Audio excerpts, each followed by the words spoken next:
सास का दहेज। स्नेहा के बेटे की शादी शिल्पी से होती है। शिल्पी दहेज में हर सामान है जो पहले से ही स्नेहा के घर होता है। ये सामान स्नेहा के पापा ने उसे दिया था। अरे शिल्पी, मेरा टीवी क्यों हटाया? क्यों हटाया मतलब? अरे बड़ा और अपडेटेड टीवी है ये। स्नेहा को गुस्सा आता है और वो शिल्पी के बड़े टीवी के बगल में अपने पुराने जमाने का टीवी भी रख देती है। बहुओं को जानती हूँ मैं, जो घर से लाए सामान का रौब दिखाती है। ये ना कि हम भिखारी हैं। देख ले, हमारे पास भी टीवी है। ओहो, जो करना है वो करो। कोई मेहमान आएगा तो हंसेगा कि एक ही जगह दो दो टीवी। हंसने दे, दुनिया भी तो देखे कि सिर्फ तू नहीं, मैं भी दहेज लेकर आई थी। अब यही हाल हर सामान का हो जाता है।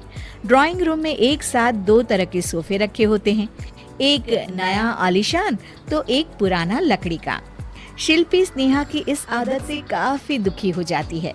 एक टीवी पर रामायण चलती है तो बगल की टीवी में फिल्मी गाने, किसी को किसी की आवाज भी सुनाई ना पड़े वैसे। घर के दूसरे सदस्य भी सास बहू की इस आदत से परेशान हो जाते हैं। एक दिन स्नेहा की बहन उसके घर आती है और घर का नजारा देखकर हैरान हो जाती है। कहीं पुरानी फ्रिज के बगल में, कहीं नई फ्रिज, तो कूलर के ठीक ऊपर एसी। अरे स्नेहा, ये तूने घर की क्या हालत बना रखी है? बहू रानी, तू तो नए जमाने की लड़की है, फिर घर को कबाड़ी बाजार सा कैसे सजा रखा है? नया फैशन है क्या? देखिए ना मौसी, माँ जी अपना पुराना सामान निकालना ही नहीं चाहती। वो सोचती है कि उनका ही सामान घर में रहेगा। अरे बहन, तू इस मामले में ना बोल तो ही अच्छा है। मैंने बहुत सी बहुओं को देखा है अपने लाए सामान पर सास को धौंस दिखाते, और मैं भला किसी की धौंस को क्यों सहन करूं? मेरे पास तो सारा सामान है, और वैसे भी क्या कहते हैं, ओल्ड इज गोल्ड। अब क्या था, शिल्पी ये सुनते ही भड़कती है और जोर जोर से चिल्लाने लगती है। वाह माँ जी वाह, जरा अपना सोफा तो देखिए, ऐसा लग रहा है खुदाई से निकला है लकड़ी का।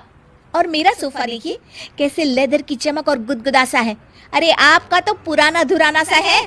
शिल्पी देख, मेरे पिताजी ने जो दिया है वो उनकी निशानी है, उसके बारे में मत बोल। तू तेरा सामान ले जाकर अपने कमरे में रख ले। क्यों? मैं अपना सामान क्यों कमरे में रखूं? और जो मेरे ससुराल आए वो यही कहे, ओ कितना ओल्ड फैशन घर है। दोनों की बहसा बहसी में मौसी सर पकड़ लेती है। तुम दोनों जब देखो तब लड़ती रहती हो। मैं तो चली किचन में बादाम का शरबत बनाने। सुन, बादाम का सिलबट्टा जो मेरी माँ ने दिया था उसमें पीस लेना। तो शिल्पी बोल पड़ती है, मौसी कसम है आपको, आप मेरे पापा की दी मिक्सी में ही बादाम पीसिएगा। खैर, मौसी तो जाती है किचन में, लेकिन ड्राइंग रूम में सास बहू की बहसा बहसी जारी रहती है।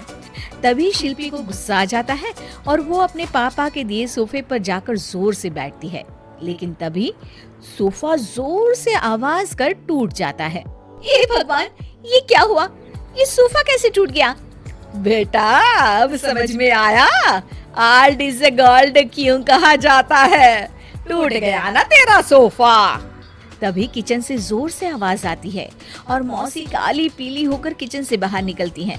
शिल्पी, तुम्हारी कसम के चक्कर में मैंने बादाम के लिए मिक्सी का उपयोग किया था, लेकिन जैसे ही प्लग ऑन किया, अरे मेरा ये हाल हो गया। और भरोसा करो आजकल की चीजों पर। मैंने तो कहा था तुझसे, माँ की सिलबट्टे पर बादाम को पीसती तो तेरा ये हाल ना होता और स्वाद का स्वाद बरकरार रहता। अरे जब सब चीजें घर में थी तो क्या जरूरत थी तेरे पापा को सामान देने की?